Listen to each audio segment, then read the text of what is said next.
आखिरी सवाल। और आपने एक मिनट रुक जाइए, आपने कहा तेजस्वी की 9वीं फेल की बात, हमारा इससे कोई लेना देना नहीं है कि वो 9वीं फेल है कि 14वीं फेल है, ठीक है ना।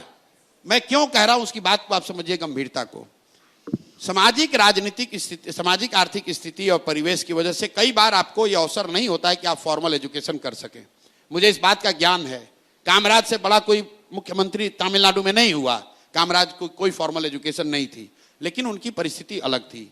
तेजस्वी यादव डीपीएस आरके पुरम में, आप भी दिल्ली में रहती हैं, डीपीएस आरके पुरम में पढ़ते थे, 9वां पास वहां से नहीं कर पाए। उनका दावा है कि हम क्रिकेट खेलने चले गए।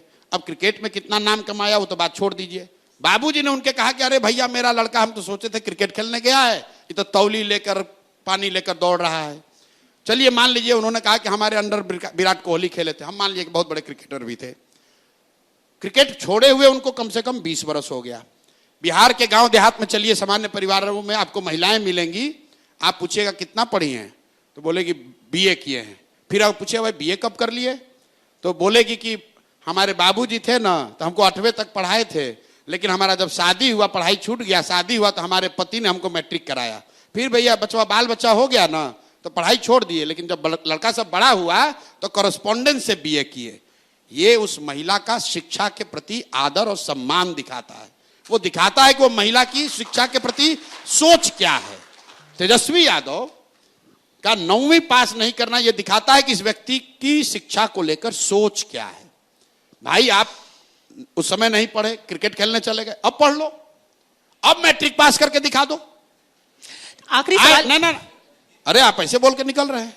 तेजस्वी यादव को मैं चुनौती दे रहा हूं, भाई यहां पर ट्यूशन कोचिंग जितने लोग हैं कर लो और मैट्रिक पास होके दिखा दो, मैट्रिक पास होके दिखा दो। मैं जनसुराज वापस ले लूंगा, आपको नेता मान लूंगा, आप ही का प्रचार करूंगा, मैट्रिक पास हो जाओ। चलिए ठीक, मैट्रिक पास ये आदमी नहीं हो सकता है। भाई लालू जी के परिवार में कोई नहीं हुआ। अरे हम मजाक नहीं, देखिए बच्चे भी हंस रहे हैं। ठीक, आप देखिए कितना बड़ा जाति है। नहीं आप लोग ऐसे ठीक है कर रहे हैं। नहीं, अरे भाई जिस समाज में लोगों को सिपाही बनने के लिए 5 वर्ष 6 वर्ष संघर्ष करना पड़ता है, क्लर्क बनने के लिए बच्चे यहां 10-10 साल पढ़ रहे हैं, वहां पर आप इसलिए बिहार के नेता बनिएगा क्योंकि आप किसी के लड़के हैं, भले आप 9वीं फेल हैं। और ये सवाल उठाया जा रहा है तो आप कह रहे हैं हम पर्सनल आक्षेप कर रहे हैं। हम पर्सनल आक्षेप नहीं कर रहे हैं। लालू जी के बहुत सारे लड़के बच्चे ऐसे हैं जो फर्जी मेडिकल का डिग्री लिए हुए हैं। हम नहीं बोलते हैं बात, हम कहां बोले, कहीं बोले भाई। उनकी 2 लड़की मेडिकल डॉक्टर है, कहां से पढ़ी आपको नहीं मालूम है, कौन पीएमटी और कौन नीट पास किए जरा पूछ लीजिएगा। और लेकिन आप जब दावा ठोक रहे हैं कि हम बिहार को सुधार देंगे, अब उनके ज्ञान का स्तर एक लाइन बोल के खत्म करेंगे।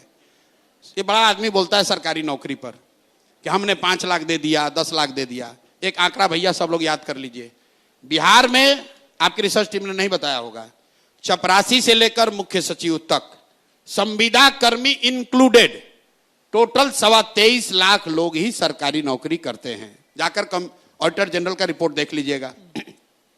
23.25 लाख लोग बिहार में सरकारी नौकरी करते हैं और ये दावा ये हो रहा है कि हमने 5 लाख दे दिया, हमने 10 लाख दे दिया।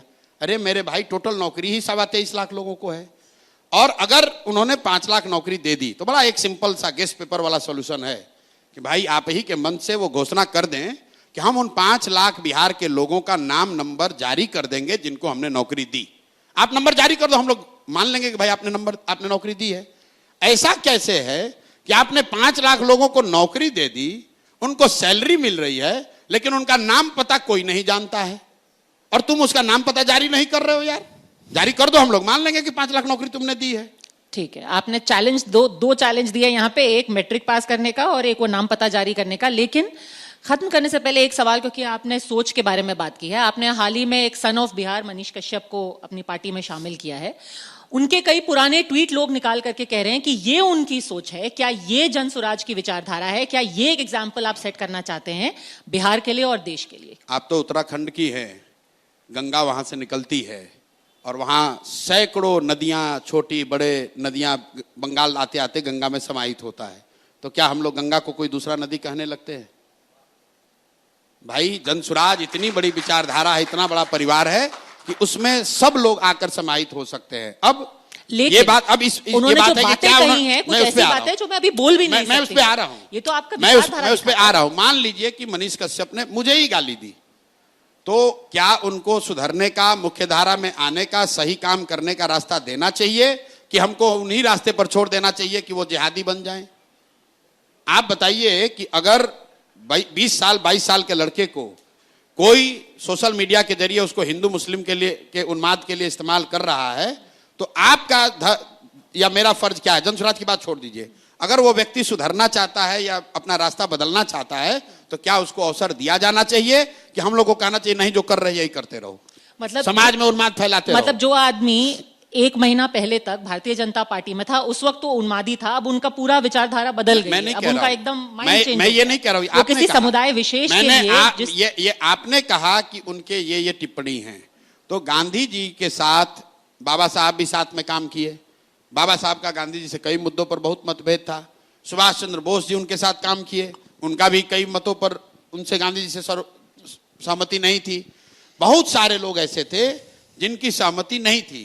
जो कांग्रेस थी आजादी से पहले, मैं बार बार कहता हूं कि जनसुराज एक मायने में आजादी से पहले जो कांग्रेस की व्यवस्था थी उस तरह की व्यवस्था बनाने का प्रयास है, जिसमें हर तरह के विचारधारा के लोग आए, जुड़े, अपनी ताकत लगाएं, लेकिन लक्ष्य बस एक है, बिहार का सुधार, बिहार में रोजगार, बिहार में शिक्षा, बिहार से गरीबी का उन्मूलन, और अगले 10 वर्ष में बिहार भी देश के अग्रणी राज्यों में शामिल हो।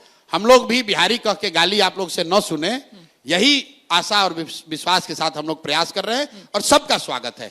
अगर जनसुराज में आने के बाद मनीष कश्यप कुछ गलती करेंगे और जनसुराज कार्रवाई न करे तब आप मेरे से जरूर सवाल पूछिएगा।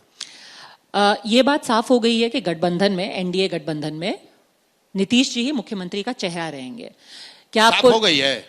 ये तो सम्राट चौधरी अभी बोल करके गए कि सम्राट चौधरी को पता है कि उनको टिकट मिलेगा कि नहीं है? आज की जो भाजपा है भाई, आज की जो भाजपा है उसमें सिर्फ 2 ही व्यक्ति जानता है कि क्या होगा, वो है मोदी जी और अमित शाह। आप लोग खुद ही रोज कह रहे हैं। वही तो लाडले मुख्यमंत्री बोल के गए थे। तो लाडले मुख्यमंत्री बोला, अगला मुख्यमंत्री नहीं बोला। मोदी जी को आप इतना होशियार कितने हैं आप समझ रहे हैं? नाप तोल के बोलते हैं। उन्होंने बोला लाडले अब मुख्यमंत्री है, लाडला बेटा को आप घर पे भी बैठा सकते हैं। जाके पूछिए, शिंदे जी भी उनके लाडले मुख्यमंत्री थे, महाराष्ट्र में क्या हुआ उनका? ये भाजपा के जो नेतृत्व है उनको पता है, अगर कोई दूसरा कह रहा है तो अपने पेचेक से ऊपर की बात कर रहा है। सच्चाई यही है। दूसरी बात, अगर भाजपा में दम है, मैं आपको अब ये बात चुनौती दे देता हूं, अगर मोदी जी अमित शाह में दम है, राजनीतिक समझ है और दम है, तो घोषित कर दें कि 25 के बाद भी नीतीश कुमार ही बिहार के मुख्यमंत्री रहेंगे। अगर है हिम्मत तो घोषणा करके बता दो। वो कभी नहीं कर सकते हैं, उनका हिम्मत ही नहीं है कि कर सकते हैं, क्योंकि उनको भी मालूम है कि नीतीश कुमार की शारीरिक मानसिक स्थिति अब ऐसी नहीं है कि वो मुख्यमंत्री बने रह सकें। अगर हमको, आपको, बिहार की जनता को मालूम है तो प्रधानमंत्री को नहीं मालूम है।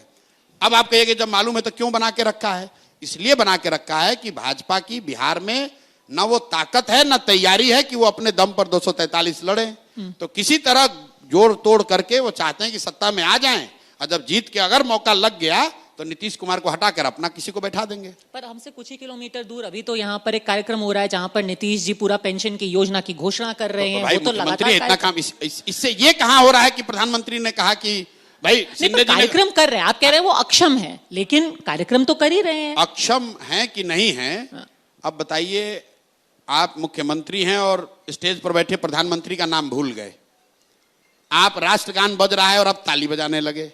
कोई अफसर मिलने आया, उसके सर पर आपने गमला रख दिया। और बिहार का हर एक व्यक्ति डेली जाता, और ये कोई हंसी का बात नहीं है, ये हंसी की बात नहीं है। आप बताइए, अगर आपको सिपाही बनना है, क्लर्क बनना है, सेना में जाना है, आपका मेडिकल जांच होता है, फिजिकल फिटनेस होती है, और 13 करोड़ लोगों का मुखिया नीतीश कुमार वो मानसिक तौर पर स्वस्थ हैं कि नहीं, इसकी जांच कोई नहीं कर रहा है। और ये दुखद बात है, क्योंकि नीतीश कुमार, चाहे उनमें जितनी गलती हो, जिस तरह की गलतियां अभी बिहार में हो रही हैं, जिस तरह का भ्रष्टाचार, जिस तरह का नेपोटिज्म हम लोग देख रहे हैं, ये नीतीश कुमार के राजनीति की शैली नहीं है, इतना मैं कह सकता हूं। और ये इसीलिए हो रहा है कि वो he is not in control. उनके अगल बगल 4-5 अफसर हैं और 3-4-5 उगाही मंत्री सब है, यही मिलकर चला रहा है। इसको मालूम है कि नवंबर के बाद अब ये व्यवस्था रहने वाली नहीं है, तो जितना लूट सके उतना लूट ले, यही लोग लगा हुआ है। प्रशांत किशोर जी, आपने यहाँ आकर के बहुत इंसाइट्स दी, बहुत चैलेंज भी दिए। ना जो चैलेंज दिया उसको पूछिएगा जरूर। बिल्कुल पूछेंगे। मैट्रिक तो पास नहीं कर पाएंगे, एक छोटा सा चैलेंज देके जाते हैं। ठीक है। ये आएगा, ये लोग ये बोलेगा सामाजिक न्याय, समाजवाद, ये वो पूछिएगा, भैया जरा समाजवाद पर 5 मिनट बोलिए, आपके कैमरे बोलिए कि समाजवाद है क्या, समाजवाद के तत्व क्या है, समाजवाद की क्या विचारधारा है, समाजवाद से समाज का कैसे फायदा हो सकता है। इस पर 5 मिनट तेजस्वी जी सब हम लोग को ज्ञान दे दीजिए, ये पूछिएगा जरूर। ठीक है। अभी इसलिए बता दिए, आपने अभी से पर्चा लीक कर दिया तो चलिए, अरे लीक कर दे तभी फेल करेगा। कुछ विद्यार्थी उसको पर्चा दे दीजिएगा तब भी फेल करेगा। प्रशांत किशोर जी, हमारे मंच पर आने के लिए बहुत बहुत धन्यवाद।